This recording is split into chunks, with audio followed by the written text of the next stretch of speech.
ബാലേട്ടൻ അങ്ങനെ വർഷങ്ങൾക്ക് നീണ്ട അല്ലെ 2 വർഷങ്ങൾക്ക് ശേഷം ബാലേട്ടൻ അവിടുന്ന് പടിയിറങ്ങുകയാണ്. എന്താണ് പറയാനുള്ളത്? അത് ആ പ്രയോഗം തെറ്റാ. കമ്മ്യൂണിസ്റ്റുകാരെ സംബന്ധിച്ചിടത്തോളം പടിയിറങ്ങുന്നൊരു പ്രശ്നമേ ഇല്ല. മരണം വരെ പൊതുപ്രവർത്തനത്തിലുണ്ടാവും.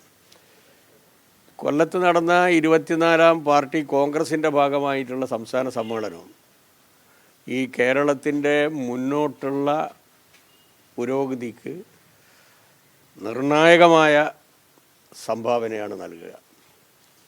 ഒരു സംശയവും നിങ്ങൾക്ക് വേണ്ട. ഇടതുപക്ഷ ജനാധിപത്യ മുന്നണി ഗവൺമെൻറ് വീണ്ടും തിരിച്ചു വരും എന്നുള്ളതിൻ്റെ ഏറ്റവും നല്ല ഇടപെടലാണ് പാർട്ടിയുടെ സംസ്ഥാന സമ്മേളനത്തിൽ കാണാൻ കഴിഞ്ഞത്. ഞാൻ പ്രസീഡിയത്തിലുള്ള ആളായിരുന്നു, പ്രസീഡിയത്തിൻ്റെ കൺവീനറായിരുന്നു. പതാക ഉയർത്തിക്കൊണ്ട് ഞാൻ സംസാരിച്ചത് നിങ്ങൾ ശ്രദ്ധിച്ചിട്ടുണ്ടാവും. ചെങ്കോടിയുടെ പ്രസക്തിയായിരുന്നു. സമ്മേളനം കഴിഞ്ഞ് പ്രസീഡിയത്തിന് വേണ്ടിയിട്ടുള്ള നന്ദി പ്രമേയത്തിലും ഞാനൊരു കാര്യം എടുത്തു പറഞ്ഞിരുന്നു.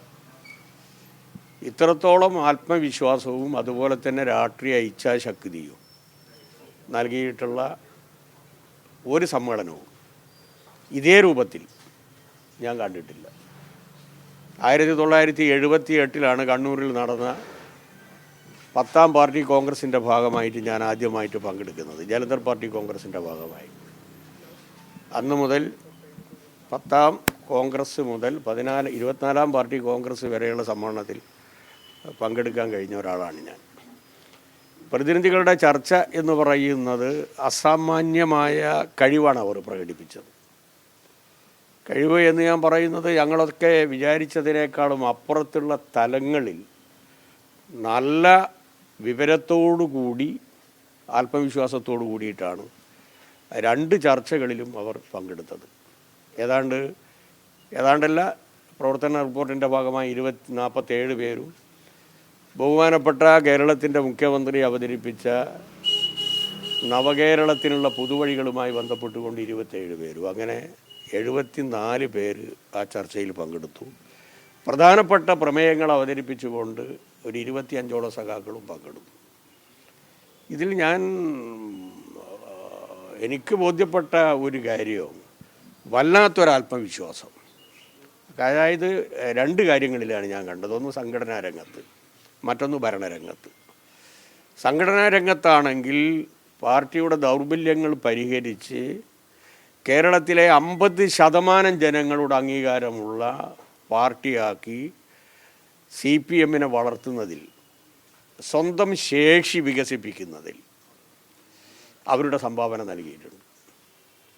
രണ്ടാമത്തെ കാര്യം, ഇടതുപക്ഷ ഐക്യം ശക്തിപ്പെടുത്തുന്നതിന് നല്ല നിർദ്ദേശങ്ങൾ നൽകി. മൂന്നാമത്തെ കാര്യം വളരെ പ്രധാനപ്പെട്ടതാണ്. നവഫാസിസത്തിൻ്റെ വെല്ലുവിളിയെ ചെറുക്കാൻ ജനാധിപത്യ മതേതര ശക്തികളുടെ കൂട്ടായ്മ സാർവത്രികമായി വളർത്തിയെടുക്കുന്നതിനുള്ള ആവശ്യകതയും അതിൽ വന്നു. ആ രൂപത്തിൽ സംഘടനാ രംഗത്ത് ഒരു വമ്പിച്ച സംഭാവന നൽകി.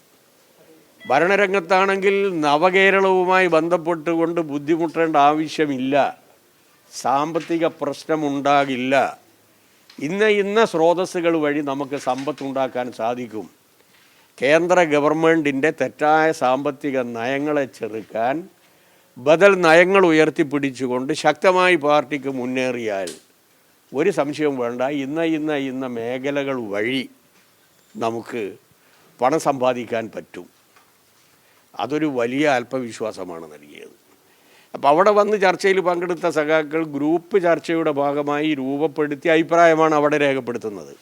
അതിൻ്റെ അർത്ഥം ഏതാണ്ട് 515 പ്രതിനിധികൾ അവർ നടത്തിയ ചർച്ചയുടെ ഭാഗമായി സ്വാംശീകരിച്ച പ്രധാനപ്പെട്ട പോയിന്റുകളാണ് അവിടെ അവതരിപ്പിച്ചത്.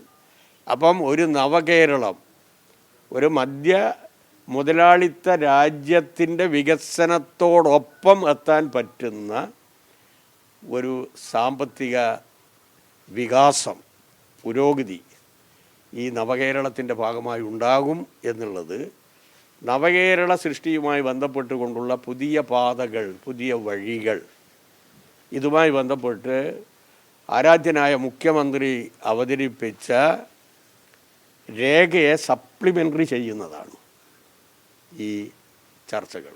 ഇതാണ് രണ്ടാമത്തെ പ്രത്യേകത.